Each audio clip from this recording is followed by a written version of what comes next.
ایک بھائی نے کویسچن کیا تھا کہ آج کل یہ سوشل میڈیا پہ بہت چل رہا ہے کہ اگر چائے میں مکھی گر جائے تو اس کو ایک ڈبو دو، پھر اس کو نکال کر پھینک دو، کیونکہ مکھی کے ایک پر میں شفا ہوتی ہے، ایک میں بیماری ہوتی ہے۔ وہ پہلے بیماری والا پر گراتی ہے تو اس کو ڈبو دو تاکہ شفا والا پر اندر جائے اور اس کے برے اثرات ختم ہو جائیں، اور اس کے بعد اس چائے کو پی لو۔ کیا یہ صحیح بات ہے؟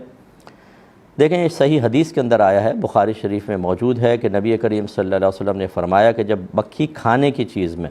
یہ پینے کی چیز میں، یہ لفظ تو یہ ہیں لیکن یہ علماء نے فرمایا کہ کھانے کی چیز ہو چاہے پینے کی،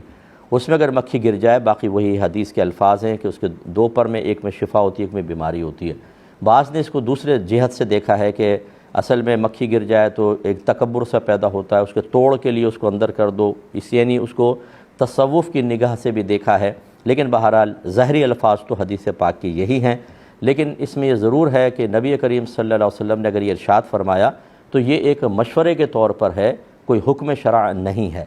یعنی بعض اوقات نبی کریم الفاظ ایسے استعمال کرتے ہیں کہ ہمیں لگتا ہے کہ حکم دیا جا رہا ہے، لیکن وہ حکم نہیں ہوتا بلکہ وہ ایک مشورہ سا ہوتا ہے، یعنی اس قول پر عمل کرنا مستحب ہوتا ہے، نہ کریں تو گناہگار نہیں ہوں گے۔ لہذا بعض افراد ایسے ہوتے ہیں کہ اس طرح کی کوئی چیز گر جائے تو وہ اس کو نظافت کے خلاف سمجھتے ہیں اور طبیعت مائل نہیں ہوتی کہ پھر اس کو پئیں۔ تو بالکل اگر کسی کی ایسی ہے تو مکھی نکال کر پھینک کر آپ اگر چاہیں وہ چائے نہ پئیں، لیکن اس کو پھینکیں نہیں، کیونکہ نبی کریم صلی اللہ علیہ وسلم نے بہرحال اس چائے کو پینے کے بارے میں فرمایا، اگر آپ پھینک دیں گے تو یہ اسراف ہوگا۔ اس صورت میں آپ یہ کر سکتے ہیں کہ کوئی بھی ایسا غریب آدمی کوئی نظر آئے، تو آپ کو چرسی موالی یا بہت سارے باہر نظر آ جائیں گے، انہیں بغیر بتایا وہ چائے دے سکتے ہیں۔ اور یہاں یہ نہیں چلے گا، یعنی یہ کوئی نہ کہے کہ یار تم اپنے لیے تو پسند نہیں کر رہے، دوسروں کے لیے پسند کر رہے ہو۔ یہ ضابطہ قاعدہ ہر جگہ نہیں ہوتا ہے۔ اگر آپ ایک ہزار کا سوٹ لائے، ایک مالکن لے کر آئی، تو کیا ماسی کے لیے بھی 1000 کا سوٹ لے کر آئے گی؟